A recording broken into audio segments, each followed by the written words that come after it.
성도는 항상 우리 하나님의 음성에 귀를 기울여야 돼요. 그런데 우리가 하나님의 음성을 들어야 사실 그래요. 죄로 인해서 다쳤던 우리의 마음이 열리게 되고 또 하나님과의 진정한 대화가 시작이 돼요. 그래서 이 아침 시편 19편을 통해서 어떻게 하면 하나님과 대화를 다시 회복할 수 있는가. 참 놀라운 사실은 하나님께서 우리에게 말을 걸어오세요. 우주의 먼지만도 못한 그런 존재지만 천지를 지으신 하나님께서 나에게 말을 걸어오신다. 이게 좀 엄청난 그런 일이죠. 자, 어떻게 그 음성을 들을 수 있는지 우리 오늘 이 말씀을 통해 우리 함께 보도록 하시겠습니다. 오늘 이 본문에 보면 하늘을 바라봤던 다윗은요, 하나님께서 그에게 말을 걸어온다는 이 놀라운 사실을 알게 돼요. 오늘 본문 1절에 보시면 하늘이 하나님의 영광을 선포하고 궁창이 그의 손으로 하신 일을 나타내는도다. 날은 날에게 말하고 밤은 밤에게 지식을 전하니 언어도 없고 말씀도 없으며 들리는 소리도 없으나 그의 소리가 온 땅에 통하고 그의 말씀이 세상 끝까지 이르도다. 하나님이 해를 위하여 하늘의 장막을 베푸셨도다. 언어도 없고 말씀도 없고 들리는 소리도 없으나 그 소리가 온 땅에 통하고 세상 끝까지 통한다. 언어도 없고 말씀도 들리는 소리가 없는데 온 땅에 통하고 세상 끝까지 이르는 이 하나님의 소리가 무엇인가? 다윗은요, 그 소리를 하나님의 영광이라고 합니다. 그래서 1절에 보면 하늘이 하나님의 영광을 선포한다. 여러분, 그림을 보고 있으면요, 그 화가의 마음이 전달이 됩니다. 좋은 그림을 이렇게 보고 있으면은 이런 마음으로 그림을 그렸겠구나. 이런 마음으로 지는 석양을 바라보고, 이런 마음으로 저 들판을 바라보고, 이런 마음으로 저 화폭에 담긴 저 사람을 바라보았겠구나 하는 그 마음이 전달돼요. 마찬가지입니다. 하나님이 창조하신 하늘을 바라보고 있으면요, 하나님의 영광, 하나님의 그 마음이 우리에게 전해져요.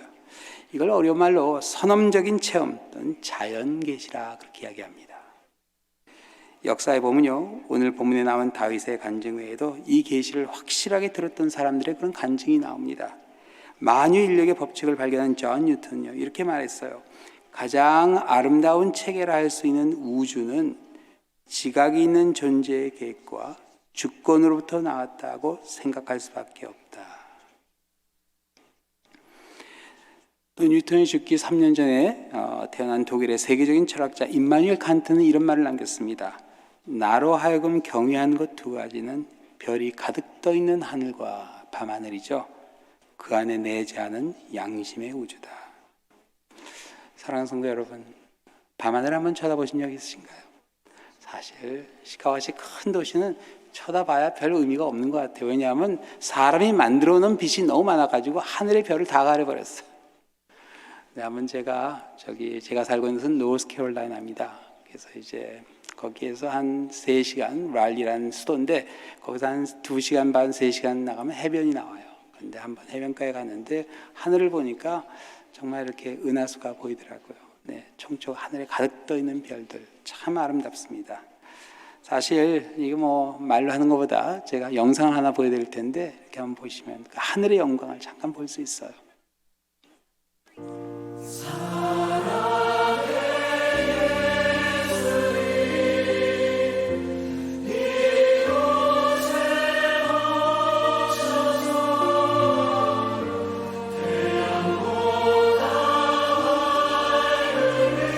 영상을 찍고 빨리 돌린 거죠. 그래서 구름이 마치 파도같이 물처럼 흘러갑니다. 아침에 뜨는 해예요.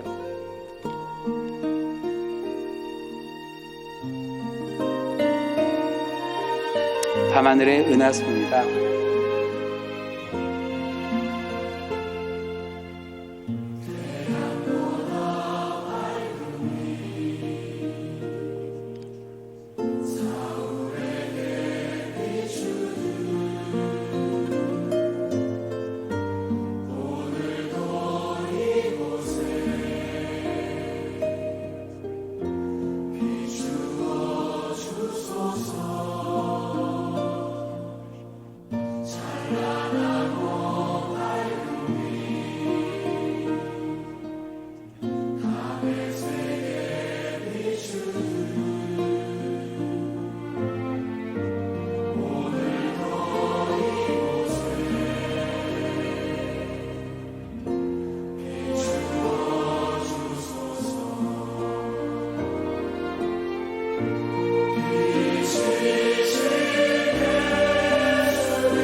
참 너무나 아름다운 그런 광경이 아닐 수 없습니다.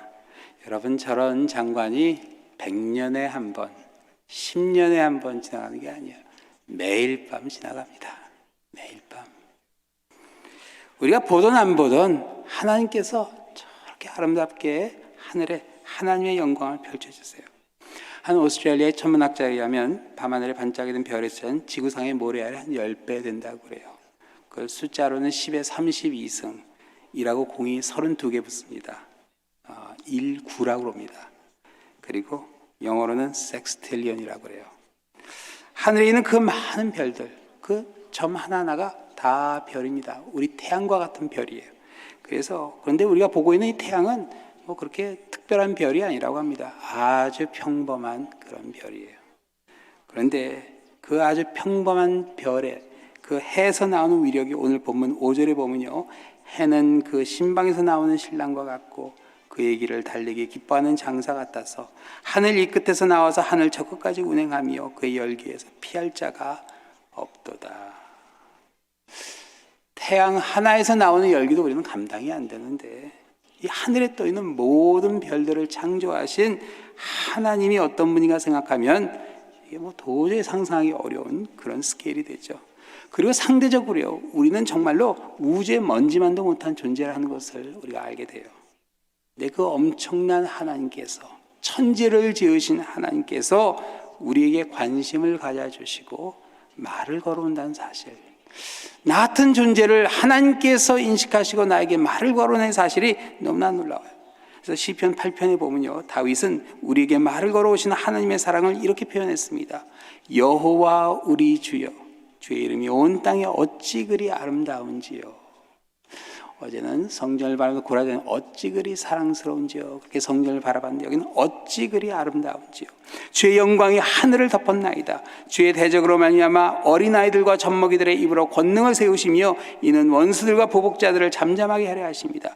주의 손가락으로 만드신 주의 하늘과 주께서 베풀어 주신 달과 별들을 내가 보니 사람이 무엇이기에 주께서 그를 생각하시며 인자가 무엇이기에 주께서 그를 돌보시냐니까.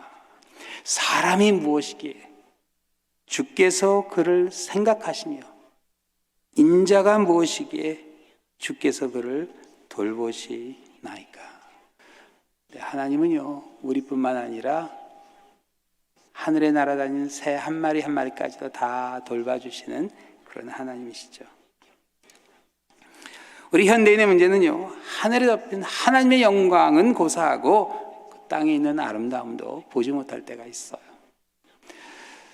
제가 참 존경하는 목사님 계시는데 이창식 목사님이시라고 지금 이제 소천하셨습니다. 잠깐 임시 목사님으로 오셨는데 하루는 저에게 사진을 보여주세요. 사진을 보니까 아주 예쁜 꽃을 이제 찍으셨어요. 그때만 해도 이제 다 사진을 현상하던 때였습니다. 그래서 사진을 보여주는데 목사님 참 예쁘네요. 이거 이 엽서를 쓰셔도 될 것 같아요. 그러면서 이거 어디서 찍으셨어요? 물어보니까 목사님이 그 교회 앞에 있는 화단에 있는 꽃이라고. 그래서 제가 그러냐고. 근데 저는 왜 그 꽃을 못 봤을까? 정말 바쁘게 왔다 갔다 그 문 앞을 수도 없이 많이 다니는데 그 꽃이 있는 줄 몰랐습니다. 네, 목사님 그 사진 찍는 걸 참 좋아하세요. 그런데 이 사람을 그렇게 예쁘게 찍어주세요. 이렇게 그런 꽃만 찍는 게 아니라 제 사진도 여러 장 찍어주셨는데 이제 그런 말씀하시더라고요. 카메라 뷰파인더로 이렇게 성도 한 사람 한 사람을 보면은 참 한 분 한 분 너무 귀하고 아름답다고. 그래서 저 이렇게 사진을 찍어준 기억이 나는데 사실 그래요. 우리가 하나님이 만드신 이 세상을 볼 틈이 없어요. 요즘은 더 그런 것 같아요. 이 스마트폰 참 이게 문제가 심각하죠. 한번 주일학교 교실 앞을 지나는데 중고등배들이 한 6명 테이블에 앉아 있는데 다 전화를 보고 있더라고요. 아니 전화 볼 거면 왜 교회 왔을까? 뭐 그런 얘기 있죠. 밖에서 이렇게 남녀가 밥을 먹는데 스마트폰 보고 있으면 그건 확실하게 부부라고. 여러분 이 액정판에서 우리 눈을 떼어야 될 것 같아요.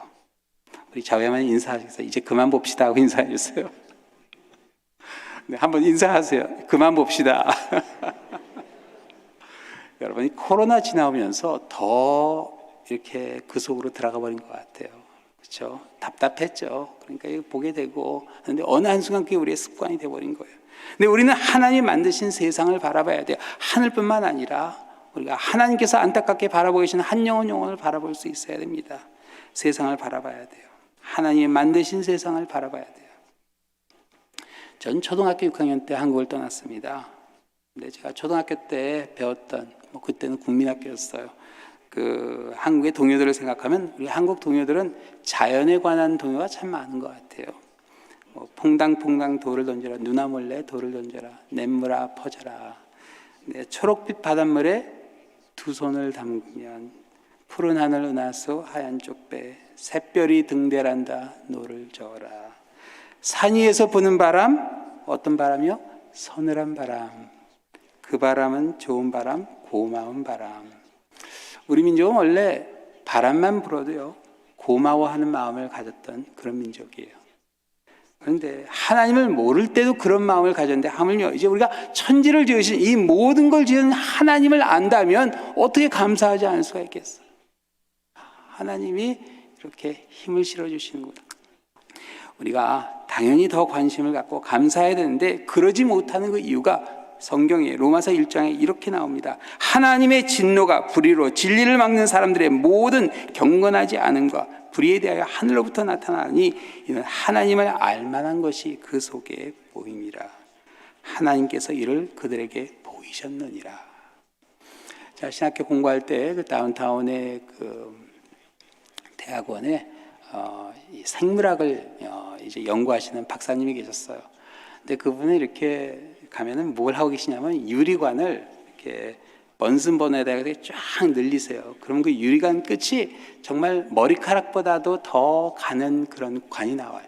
그 유리가 이렇게 쫙 늘어나서 그걸 딱딱 잘라서 이분이 그 유리 늘어난 그 유리 선으로 뭘 하냐면은 세포 안쪽과 바깥쪽에 그 전압을 재세요.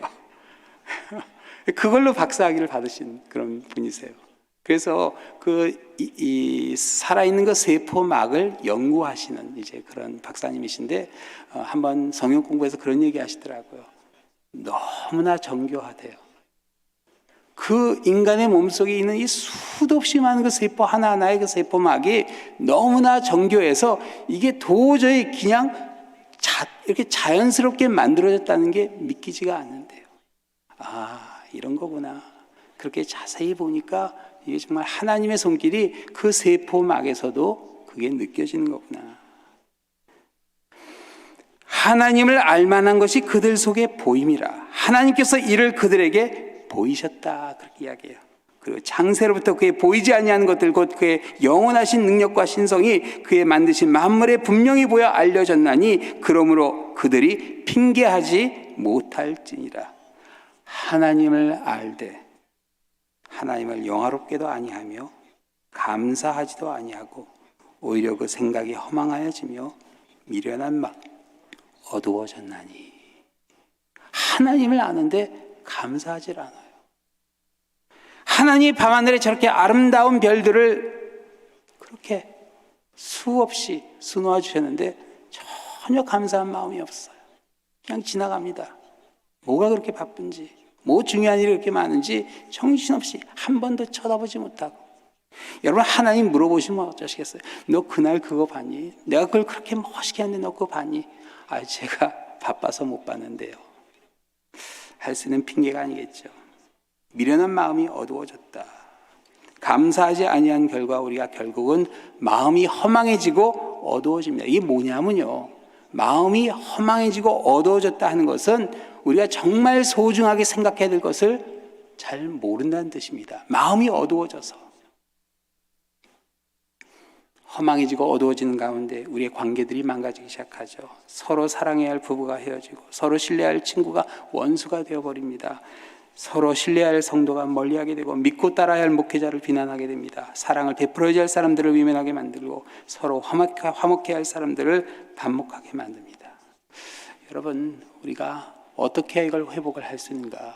마음이 허망해지고 어두워져서 뭐가 소중한지를 모르게 돼버린 거예요.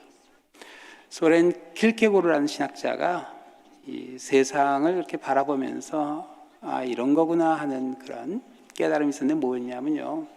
이 세상은 마치 어떤 이렇게 물건을 많이 파는 가게가 있는데 거기에 밤에 도둑이 들어와서 그 물건을 훔쳐간 게 아니라 가격표를 다 바꿔놨다.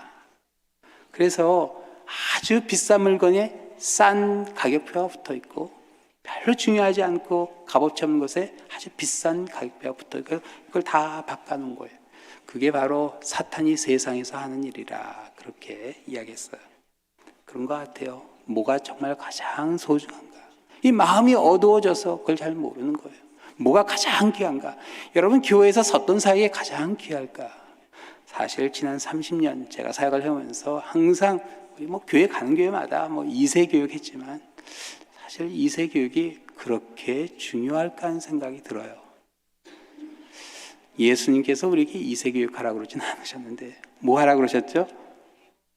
땅 끝까지 가서 증인이 되어달라 이렇게 부탁했어요. 여러분 우리 아이들에게 뭘 가르쳐야 될까요? 너희가 가장 귀한 존재 아니에요. 가장 귀한 존재는 하늘에 계신 하나님. 그리고 하나님께서 우리에게 맡기신 사명은 뭐예요? 땅 끝까지 복음 들고 가는 거예요. 제가 오늘 와서 얘기 들어보니까 우리 중고등부 학생들이 웨일즈 갔다 왔다고요. 너무나 귀한 사역인 것 같아요. 저희 청년들도 작년 여름에 다녀왔는데 가서 참 도전을 많이 받고 토마스 선교사님 오신 바로 그 자리가 선교지가 되는데 다른 게 아니라 다른 인종이 많이 들어와서 다문화 사역이더라고요. 그래서 그걸 보면서 그렇습니다. 선교의 비전을 우리 2세대에게 심어줘야죠. 너희가 가장 귀한 존재가 아니라 하나님이 우리에게 주신 이 사명을 우리 한번 감당하자. 그럼 우리가 없어져도 우리 2세들이 합니다. 그거. 그렇죠. 더 큰 걸 심어줘야 돼요. 비전을 심어줘야 됩니다. 꿈을 심어줘야 돼요. 뭐가 소중한지를 알려줘야 되고 그 소중한 것을 우리가 실천해서 보여줘야 됩니다. 자, 어떻게 해야 이 어두워지고 허망해진 마음을 다시 회복할 수 있는가? 우리를 만드신 하나님과 대화해야 됩니다.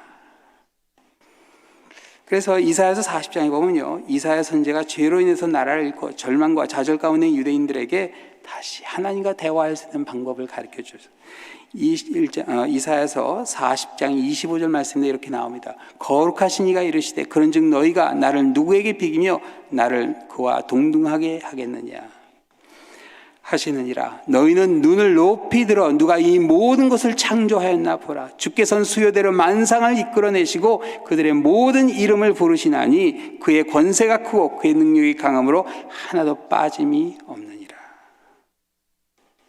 이사야 선지자가 이제 바빌론 제국의 포로로 끌려 들어가 가서 살 그 유대인들에게 전해준 하나님의 말씀이죠. 그렇죠. 하나님이 그들을 버려서가 아니라 그들의 죄로 인해서 하나님께서 그들에게 주신 약속의 땅, 젖과 꿀이 흐르는 땅에서 결국 쫓겨나는 그들의 그 운명이었어요. 하나님이 잘못해서가 아니라 그들의 죄의 문제였습니다. 그래서 그렇게 끌려가서 어떻게 하라고 그러셨어요? 바빌론 사람들을 증오하고 미워하라고 그러셨나요? 그를 파멸로 이끈 사람들을 비판하라 하셨나요? 아니었습니다. 눈을 높이 들어 이 모든 것을 누가 창조했나 보라. 눈을 높이 들라고 그랬습니다. 눈을 높이 들어 해를 보고 달을 보고 별을 보라. 이 모든 것을 누가 창조했는지 봐라. 여러분 밤하늘에 아까 보신 그 영상에서 가장 가까이 있는 별이 어떤 별인 줄 아세요? 우리 북반구에서는 안 보입니다. 사실 남반구에 가면은 6분위 자리에 있는 프록시마 센타우리라는 별이 가장 가까이 있는 별이라고 합니다. 근데 가장 가까이 있어도 빛의 속력으로 가도 한 4년이 걸린다고 그래요. 640조 마일입니다. 640조. 그러니까 여러분 우리 시선을 밤하늘에 가득 떠 있는 별 중에 가장 가까이 있는 별을 봐도 그 별이 얼마나 떨어져 있어요? 640조 마일. 이게 뭐냐면요, 그 별을 바라보게 될 때 최소한 우리의 마음이 640조 마일만큼 넓어진다는 뜻이에요. 상대적으로 우리가 지금 가지고 있는 문제는요 작아집니다. 우리의 마음이 그만큼 넓어지니까 우리의 문제는 뭐 중내산해하지만 이거 문제거리도 아닌 거예요. 정말 중요하지 않은 것을 보게 됩니다. 상대적으로 작아져요. 이게 눈을 높이 들어야 되는 이유입니다. 사랑하는 성도 여러분, 우리 재직들 눈을 높이 드시기 바랍니다. 속상한 일, 가슴 아픈 일, 우리를 무력하게 하는 일이 일어날 때 우리가 눈을 높이 들어야 돼요. 문제는 이게 들어지지 않아서 문제죠. 말은 쉬워요. 근데 그게 실제로 참 어렵습니다.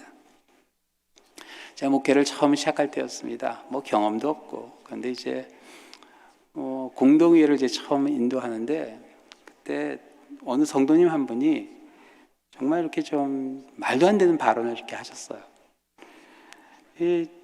생각 같아서는 이제 그 자리에서 이제 한마디 해주고 싶었는데 꾹 참았어요. 근데 이제 근데 참 감사했던 게 그분이 이제 그런 발언을 하셨는데 교인 중에 아무도 반응을 안 하시더라고요. 그러니까 오히려 말한 사람이 좀 이렇게 좀 무안해서 이렇게 하다가 그냥 앉으셨어요. 네. 물론 이제 회의는 잘 끝났습니다. 끝나고 이제 집에 갔는데 제 마음이 참 무거운 거예요. 그래도 좀 잘 됐으면 좋았을 텐데 하는 그런 마음이 있는데 전화가 왔어요. 집사님 한 두 가정이 저녁을 같이 먹자고. 그래서 이렇게 아주 좋은 이태리 식당에 가서 우리 가족을 초대해주셔서 저녁을 먹었어요. 그런데 밥을 먹는 동안 공동회에 관한 얘기는 한마디도 안 하시더라고요. 참 마음의 위로는 됐어요. 이제 그렇게 이제 일이 지나갔는데 참 이상해요. 이게 시간이 지나가면 지나갈수록 이게 마음이 풀리지가 않더라고요. 마치 손에 박힌 가시처럼 이게 계속 아파오는 거예요. 설교할 땐 자꾸 그분이 눈에 보여요. 가득 성도들이 앉아있는데도 자꾸 보이는 거예요. 좀 섭섭한 마음도 들고 또 때로는 좀 괘씸한 마음도 들고. 여러분, 이게 사탄의 역사죠. 사탄의 역사예요. 근데 참 이게 어느 한순간에 참 어렵더라고요. 그런데 제가 그때 이제 목회자 세미나에 가서 한번 이렇게 찬양을 하는데 그 찬양이 저에게 참 은혜가 됐어요. 시선이란 찬양이었어요. 내게로부터 눈을 들어 주를 보기 시작할 때 주의 일을 보겠네. 내 작은 마음 돌이키사 하늘의 꿈 꾸게 하네. 주님을 볼 때 모든 시선을 주님께 드리고 전능하신 하나님을 느낄 때 세상은 주의 나라가 되고 하나님이 일하기 시작하네. 성령이 나를 변화시켜 모든 두려움 사라질 때 주의 일을 보겠네. 황폐한 땅 한가운데서 주의 마음 알게 되리. 주님을 볼 때 모든 시선을 주님께 드리고 전능하신 하나님을 느낄 때 세상은 주의 나라가 되고 하나님이 일하기 시작하네. 그렇습니다. 문제는 시선이에요. 시선이에요. 그분 뒤에 계신 하나님, 그 하나님을 바라봐야 되는데 그걸 보지를 못한 거였어요. 일단 제 시선이 하나님께 돌려지고 나니까 이게 회복이 되기 시작하더라고요. 오늘 읽으신 이 시편은요, 다윗의 시라는 제목에는 아무런 배경 설명이 없습니다. 그래서 이게 어떤 상황에서 쓰여진 시편인지는 사실 우리가 추측밖에는 할 수가 없어요. 근데 읽으신 내용을 가만히 보면요, 다윗이 백향목으로 지은 궁전에서 영감을 받은 시편 같지는 않아요. 어디서 이런 영감을 받았을까요? 하늘에 떠 있는 별과 해. 광야겠죠. 광야겠죠. 다윗은 광야에서 정말 긴 시간을 보낸 그런 사람이죠. 근데 그 시간이 어떤 시간들이었죠? 한가하게 놀고 쉬던 그런 시간이었나요? 아닙니다. 다윗이 어렸을 때 광야에서는 양을 치며 곰과 사자의 위험 속에 있던 곳이 광야였습니다. 그런데 어떤 일이 일어나죠? 선지자 사무엘이 다윗의 집에 와서 다윗의 아버지 이새에게 앞으로 왕이 될 사람에게 기름을 부어주겠다 해서 아들을 보여달라 하는데 그만 이새는 양을 치고 있는 다윗을 잊어버렸습니다. 그래요. 광야는 어떤 곳이냐? 아버지에게 잊혀진 곳이 광야였습니다. 나중에 들었을 때 얼마나 섭섭했을까? 왜 나를 보여주지 않으려고 그랬을까? 시편 51편은 다윗은 자신이 죄악 중에 실성했고 모친이 그 죄 중에 그를 잉태했다는 그런 고백이 나오는데 사실 이스라엘 야사에 보면 그 이유가 있긴 있습니다. 그래도 자기를 선지자에게 보여주지 않으려고 했던, 의도적으로 보여주지 않으려고 했던 이새의 그 마음이 얼마나 섭섭했을까? 또 결혼한 후에는 장인 사울왕에게 정말 쫓겨다니며 힘든 시간을 보냈던 곳이 광야였죠. 죽을 고비를 몇 번을 넘긴지 모릅니다. 그러나 결국 사울이 죽고 하나님은 다윗을 이스라엘의 왕으로 세우셨어요. 근데 다윗이 왕이 된 후에도 광야에서 지냈던 시간이 있었죠. 바로 친아들 압살롬이 반란을 일으켜 광야로 피난 갔을 때였습니다. 다른 사람도 아니고 자기 아들이 자기를 죽이고 왕이 되겠다 하는데 얼마나 가슴이 아팠을까. 그냥 달라고 하면 줘버릴 텐데 아니 어떻게 자기를 죽이고 왕이 되려고 그럴까. 그래도 아들이라고 그 반란을 토로바로 나가는 요압 장군에게 어떤 부탁을 하죠? 압살롬을 생포하면 죽이지는 말아달라고. 자기 아들인데. 그런데 압살롬이 생포당했지만 잔인하게 죽임당했다는 소식을 듣게 되고 통곡을 했던 곳이 광야입니다. 여러분, 다윗의 광야는 절대로 한가하게 머리 식히며 쉬던 곳이 아니었습니다. 맹수들의 공격에 잠을 설치던 곳이었고 가슴 조이며 숨어있던 곳이었고 아들을 잃고 통곡했던 곳이 광야였습니다. 사실 이런 걸 다 종합을 해보면요, 다윗의 광야는 정말 살아남기 위해서 수단과 방법을 가리지 않고 어떤 거짓과 폭력도 정당화할 수 있는 자리가 광야였습니다. 근데 놀랍게 다윗은 한 번도 그런 모습을 보여준 적이 없어요. 그를 그렇게 집요하게 추적했던 사울왕을 단칼에 죽일 수 있는 기회가 2번이나 있었지만 죽이지 않았습니다. 아들 압살롬에게 쫓겨 광야로 도망갈 때 제사장 사독이 법궤를 메고 쫓아왔죠. 법궤를 이용해서 왕권의 정통성을 주장해서 민심을 돌릴 수 있는 절호의 찬스였습니다. 하나님이 주신 기회라 생각할 수 있어요. 그러나 다윗은 사독을 성전으로 다시 돌려보내며 이렇게 이야기했어요. 하나님의 궤를 성읍으로 도로 메어가라. 만일 내가 여호와 앞에 은혜를 입으면 도로 나를 인도하사 내게 그 궤와 그 계신 데를 보이시리라. 아니 어떻게 이런 일을 할 수 있을까? 목숨이 경각에 놓였는데 다 죽을 상황인데도 이건 아버지와 아들의 싸움이니까 너는 돌아가라. 하나님이 나에게 은혜를 베푸시면 내가 다시 그 법궤를 보게 될지 누가 알겠냐. 그래서 돌려보냈던 다윗의 그 마음은요, 다른 게 아니라 바로 눈을 높이 들었기 때문에 가능했던 일입니다. 하나님의 영광을 선포하는 하늘을 보았고 하나님의 손으로 하신 일을 나타내는 궁창을 보았습니다. 그리고 언어도 없고 말씀도 없으며 들리는 소리도 없었지만 그 소리가 온 땅에 통하고 세상 끝까지 이르는 그 하나님의 음성이 다윗의 마음을 움직였던 겁니다. 자기를 잊어버린 아버지를 원망하지 않았습니다. 자기를 죽이려 했던 장인 사울을 증오하지 않았습니다. 왕권을 빼앗으려 했던 아들을 미워하지 않고 어떻게 해서든지 살려주려 했습니다. 이 모든 일이 다 눈을 높이 들었기 때문에 가능한 일이에요. 우리 신앙의 성도들 우리 신앙의 유산이 참 놀랍습니다. 그래도 우리가 갖고 있는 그 신앙의 전통 기억해 볼 필요가 있어요. 그런데 우리 신앙의 선조들 중에 다윗과 같이 눈을 높이 들었던 그런 인물이 있는데 바로 윤동주 시인이죠. 우리 한국 사람들이 가장 좋아하는 시죠. 서시. 죽는 날까지 하늘을 우러러 한 점 부끄러움이 없기를. 잎새 있는 바람에도 나는 괴로워했다. 별을 노래하는 마음으로 모든 죽어가는 것을 사랑해야지. 그리고 나에게 주어진 길을 걸어가야겠다. 오늘 밤도 별이 바람에 스치운다. 일제 암울한 시대를 살다 일본에서 생체 실험 대상으로 고통을 겪다 죽었습니다. 그런데 이 윤동주 시인의 시를 읽어보면요, 어디에도 일본을 증오하고 규탄하는 내용 나오지 않습니다.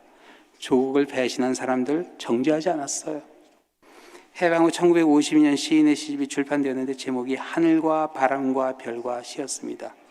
이 제목은 윤동주 시인이 지은 제목이 아니라 그 출판사에서 윤동주 시인의 그 시를 소개하는 그런 제목이었어요. 아마 그 시인의 마음을 그대로 담은 그런 제목이라 볼 수 있는데요.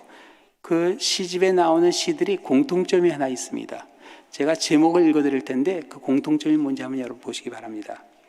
별을 해는 밤, 산상, 산림, 소낙비, 황혼의 바다가 되어 산골몰, 봄, 바람이 불어 새벽이 올 때까지 고추밭, 달밤, 반딧불, 햇빛, 바람, 애기의 새벽, 귀뚜라미 나와 해바라기 얼굴, 남쪽 하늘, 산울림, 양지 쪽, 아침, 밤, 눈, 나무, 사과, 조개 껍질, 햇빛, 겨울, 십자가. 섭섭하고 속상하고 암울한 현실이었지만 시인의 시선은요, 만물을 만드신 창조물에 하나님께 모아져 있었습니다. 사랑하는 한미장로의 성도 여러분, 눈을 높이 들고 하나님이 창조하신 것들을 바라봐야 돼요. 절대로 쉬운 일 아닙니다. 그러나 우리가 반드시 해야 할 일입니다. 우리의 상황이 힘들면 힘들수록, 도전되면 눈을 높이 들어야 됩니다. 눈을 높이 들어 모든 것을 창조하신 하늘을 바라본 다윗이 오늘 본문에 보면 새로운 체험을 하기 시작해요. 이번에는요, 귀에 들리는 언어, 말씀, 소리가 들리기 시작한 겁니다. 선언적인 체험이 아니라 확실한 하나님의 계시가 들려오기 시작한 거예요. 그래서 다윗의 간증이 7절부터 이렇게 나오죠. 여호와의 율법은 완전하여 영혼을 소생시키며 여호와의 증거는 확실하여 우둔한 자를 지혜롭게 하며 여호와의 교훈은 정직하여 마음을 기쁘게 하고 여호와의 계명은 순결하여 눈을 밝게 하시도다. 여호와를 경외하는 도는 정결하여 영혼까지 이르고 여호와의 법도 진실하여 다 의로우니 금 곧 많은 순금보다 더 사모할 것이며 꿀과 송이꿀보다 더 달도다. 또 주의 종이 이것으로 경고를 받고 이것으로 지킴으로 상이 크나이다. 자기 허물을 능히 깨달을 자 누구려. 나를 숨은 허물에서 벗어나게 하소서. 또 주의 종에게 고의로 죄를 짓지 말게 하사 그 죄가 나를 주장하지 못하게 하소서. 그리하면 내가 정직하여 큰 죄가에서 벗어나게 하리라. 우리의 시선이 하나님께 옮겨지게 될 때 하나님이 주신 성경 말씀이 비로소 마음에 들려오기 시작하는 거예요. 그렇죠. 때로는요, 우리의 마음이 얼마나 각박한지, 얼마나 강박해졌는지 하나님의 말씀을 읽어도 그게 잘 안 들어올 때가 있어요. 자꾸 옆에 있는 사람 생각나고 누구 생각나고 그럴 때 있잖아요. 그런데 어느 한순간에 하나님의 말씀이 정말 자기에게 들려오기 시작하는 거예요. 그래서 말씀이 우리의 삶을 주관하는 율법으로, 증거로, 교훈으로, 계명으로, 정결한 도로, 꿀보다 더단 법으로 죄를 깨닫게 함으로 들리게 됩니다. 여러분, 하나님이 살아계시고 하나님의 임재를 느끼게 하는 자연계시에서 멈추면 안 되고 더 나아가 확실하게 우리에게 주신 그 말씀을 통해 깨달음이 있어야 돼요. 오늘 본문에 보면요, 하나님의 말씀을 통해 다윗이 뭘 깨닫게 되죠? 14절입니다. 우리 한번 같이 읽겠습니다. 나의 반석이시요 나의 구속자이신 여호와여, 내 입의 말과 마음의 묵상이 주님 앞에 연락되기를 원하나이다. 하나님, 내 입의 말과 마음의 묵상이 주께 온전히 연락되기를. 하나님께 제사를 드리죠. 양과 소로 제사를 드리는 게 아니라 내 입의 말과 마음의 묵상으로 하나님께 온전히 드리는 연락되기를 원하나이다. 이게 하나님께 연락되기 위해서 뭘 해야 되는지 아세요? 연락되지 못할 것들은 버려야 됩니다. 그렇죠? 제사를 드릴 때 다 드리자. 가죽을 벗겨내고 하나님께 드리지 못할 것들을 다 빼버립니다. 그리고 온전한 제물을 드리듯이 우리가 나의 입의 말과 마음의 묵상을 하나님께 드리기 전에 하나님께 연락되지 못할 것들은 다 빼버려야 돼요. 다윗이 왕으로 세워진 이유는요, 하나님의 마음에 맞는 사람이라 그렇게 사무엘상 13장 14절에 나오는데, 그것은 뭐냐면요, 마음에 맞지 않는 것은 버렸다는 뜻이 됩니다. 연락되지 못할 것은, 하나님의 마음에 맞지 않는 것은 과감하게 버릴 수 있어야 돼요.